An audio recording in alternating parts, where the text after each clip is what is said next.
Assalamualaikum warahmatullahi wabarakatuh. Kembali lagi dalam video saya. Kali ini video part kedua dari judul Muhammad Qasim apakah akan menjadi Imam Mahdi. Kali ini terkait hubungannya dengan salah satu video di grup Gaza yang mengkaitkan antara Muhammad Qasim bin Abdul Karim ini dengan hujah-hujah yang sudah ada. Saksikan terus sampai akhir ya.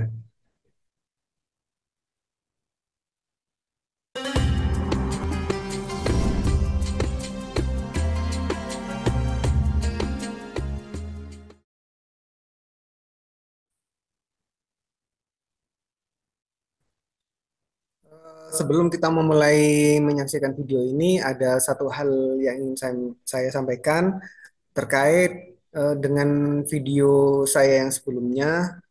Yang part pertama, apakah Muhammad Qasim ini adalah Imam Mahdi?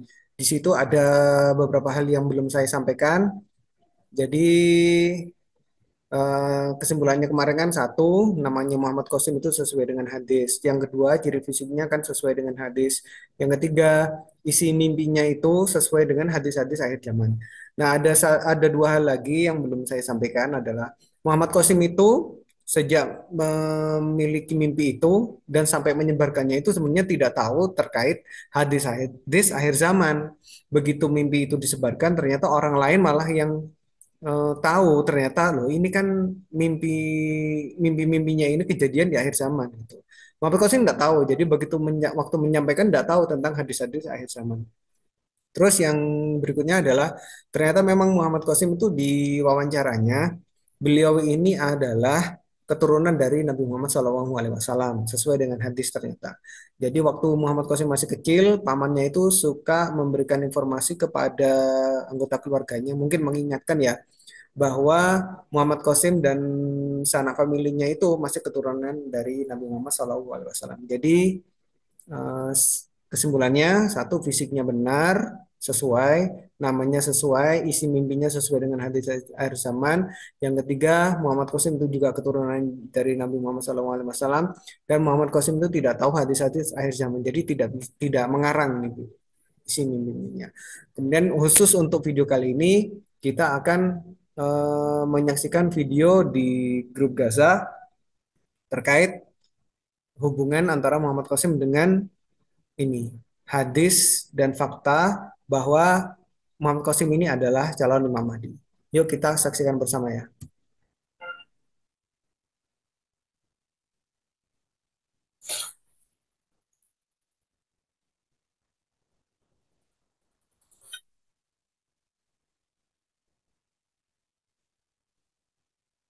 Jadi di setiap videonya Gaza itu selalu disampaikan disclaimer bahwa eh, kita itu harus meyakinkan diri kita sendiri, dari kita sendiri bahwa Muhammad Qasim ini benar apa enggak sih gitu loh. Kita kan punya Allah untuk kita mintai petunjuk kan. Jadi istiharah aja kalau memang kita tidak yakin terhadap suatu hal istiharah aja termasuk dengan Muhammad Qasim ini.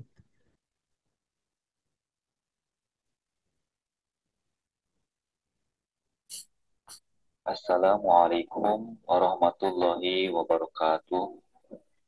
Masih dengan pembahasan tentang tanda-tanda yang berdekatan dengan kemunculan Imam Al-Mahdi.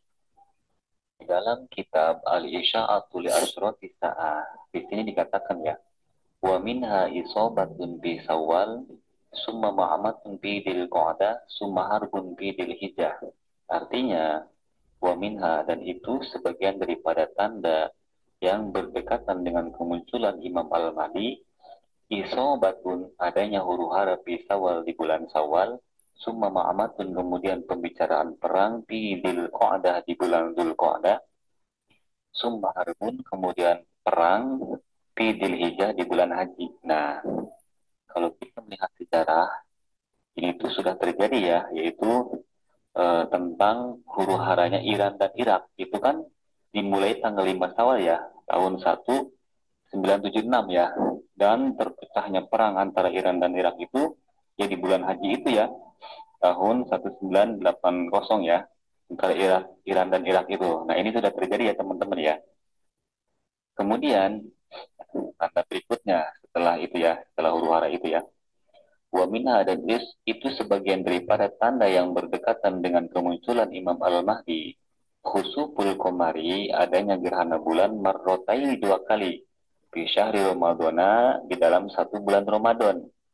Nah, ini terkait ini sudah saya sampaikan juga kan ya, bahwa ada gerhana di bulan Ramadan.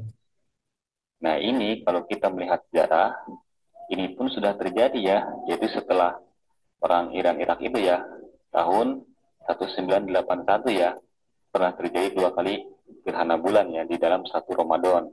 Nah, kemudian tanda berikutnya, wa minha dan itu sebagian daripada tandanya lagi dengan kemunculan Imam Al-Mahdi, annau sesungguhnya yang kasifu akan gerhana al-qamaru apa bulan awal lailatin di awal malam min Ramadana dari bulan Ramadan.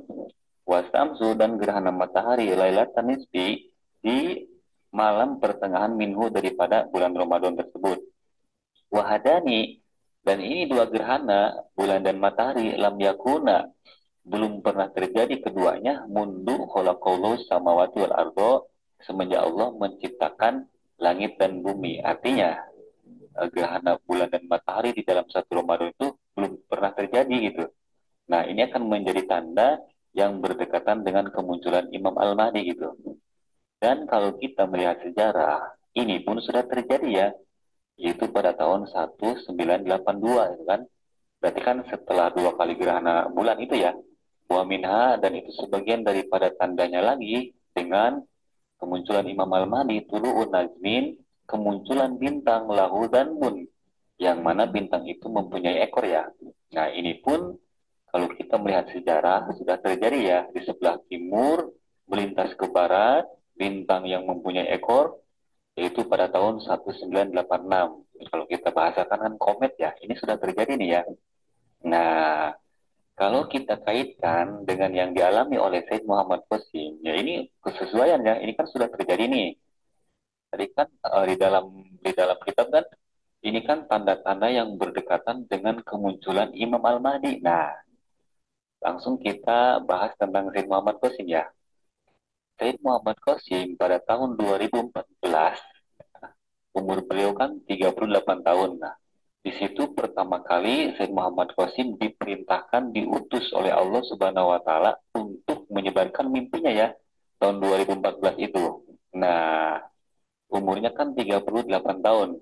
Itu pun sesuai sebenarnya teman-teman ya dengan hadis yang termaktub di dalam banyak kitab gitu. Yubasu akan diutus gitu. Huwa Imam Mahdi ma baina salasin ilal arba'in dan Imam Mahdi itu berumur antara 30 ke 40 tahun itu. Ini kan sesuai ya dengan yang dialami oleh Syekh Muhammad Qasim. Pertama kali diperintahkan oleh Allah untuk menyebarkan mimpinya, umurnya itu kan 38 tahun. Nah, ini sesuai ya.